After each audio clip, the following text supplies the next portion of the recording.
Contract ಏನೇ ನೀನು ಯಾವತ್ತಲ್ಲ ಕೆಲಸ ಮಾಡಿಯಾ ನೀನು? ಅಲ್ಲ ನೀನು ಯಾವತ್ತಲ್ಲ ಕೆಲಸ ಮಾಡಿಯಾನೆ ನೀನು? ಪ್ರೊಸೀಜರ್ ಏನೈತೆ ನಿನ್ಗೆ? ಏನೈತೆ ಪ್ರೊಸೀಜರ್? ಇವಾಗ ಕಾರ್ಪೊರೇಷನ್ ನಾವು ಟೆಂಡರ್ ಮಾಡಿ ಗಿರ್ತೀವಿ. ಅಲ್ಲ ನಮ್ಮ ಇಂಜಿನಿಯರ್ ಕನ್ಸಲ್ಟ್ ಮಾಡಿದ ಸುಮ್ಮನೆ ಮಾಡಿ ಇದು ಮಾಡ್ಕೊಂಡು ಹೋದ್ರೆ ಏನ್ ಅನ್ಕೊಂಡಿ ನೀನು?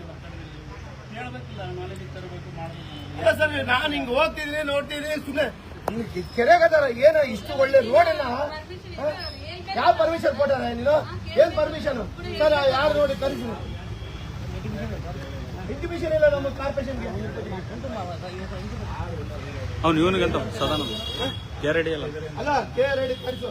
ಯಾಕೆ ಟೆಂಡರ್ ಅಂದ್ರೆ ನಮ್ಮ ತಲ್ಲಿ ಅಲ್ಲ ಸರ್, ನಮ್ಮ ಪರ್ಮಿಷನ್ ನಾನು ಕಾರ್ಪೊರೇಟ್ 3 ಬಾರಿ ಕಾರ್ಪೊರೇಟ್ ಕೂಡ ಒಂದು ಸಣ್ಣದಿಗೆ ಹಾಕಿನ ಸಾರಿಗೆ ಬೆಳಿಗ್ಗೆ ಸರ್ ಎನ್ಎಸ್ ಕೊಡಿ ಸರ್, ಅದಕ್ಕೆ ಪ್ರೊಸೀಜರ್ ಇರ್ತದ್ರಿ. ನೀವು ಸೀದಾ ಬಂದು ಜೆಸಿ ಬಿಕ್ಕಿದ್ರೆ ಏನು ಅನ್ಕೊಂಡಿ ನೀನು?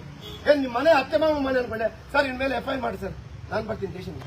FIR ಮಾಡಿ, ಗಾಡಿ ಸೀಸ್ ಮಾಡಿಸ್ರಿ, ಟ್ರಾಫಿಕ್ ಅವ್ನು ಕಳಿಸಿ ಫಸ್ಟ್ ಗಾಡಿ ಸೀಸ್ ಮಾಡಿ, ವಿತೌಟ್ ಇನ್ಫಾರ್ಮೇಶನ್ ಮಾಡಿದ್ರೆ ಗಾಡಿ ಸೀಸ್ ಮಾಡ್ರಿ, ಕೇಸ್ ಮಾಡಿ ಇನ್ಮೇಲೆ ಒಂದು FIR ಮಾಡಿ. ಯಾರು ಕಾಂಟ್ರಾಕ್ಟ್ ಆ ಕಾಂಟ್ರಾಕ್ಟ್ ಯಾರು ಬಂದಿದ್ದಪ್ಪ ಅಂದ್ಮೇಲೆ ಕೂಡ ಒಂದು ಸೀಸ್ ಮಾಡಿ ಕೇಸ್ ಮಾಡಿ. ಇಲ್ಲ ಸರ್, ಹೊಸ ರೋಡ್ ಹಿಂಗ ಏನ್ ಅನ್ಕೊಂಡೆ, ಒಂದು ಪ್ಯಾಚ್ ಹಾಕಾಗ ಒಂದು ಕೈಯಲ್ಲಿ ಈ ಫಸ್ಟ್ ಗೇಟ್ ಒಂದು ಪ್ಯಾಚ್ ಹಾಕ ಉಪವಾಸ ಕುಂತೀನಿ ನಾನು ಕೆಲಸ ಮಾಡಿದ್ರೆ. ಇವಾಗ ಓಟ್ ಹಾಕಿ ಗೆಲ್ತಾರ ಅಂದ್ರೆ ಏನ್ ಅನ್ಕೊಂಡಿ? ಕೆಲಸ ಮಾಡ್ತಾರಂತೇಳಿ ಓಟ್ ಹಾಕಿರ್ತಾರ. ಏನ್ ನಿನ್ ಇಷ್ಟ ಬಂದಂಗ ಮಾಡ್ತೀಯ ನೀನು? ಯಾವನ್ ಕೇಳಿ ಮಾಡಿ ನೀನು? ನಮ್ ಕಾರ್ಪೊರೇಷನ್ ಇಂಟಿಮೇಷನ್ ಕೊಟ್ಟಿಯಾ? ಇನ್ನೊಬ್ರು ಕೊಟ್ಟಿಯಾ? ಏನ್ ಅನ್ಕೊಂಡಿ ನೀನು? ಸರ್ ಒಂದು ಕೇಸ್ ಮಾಡಿಸಿ ಸರ್, ಟ್ರಾಫಿಕ್ ಪೊಲೀಸ್ ಕಳಿಸಿ ಗಾಡಿ ಸೀಸ್ ಮಾಡಿದೆ, ಒಂದು FIR ಮಾಡಿ.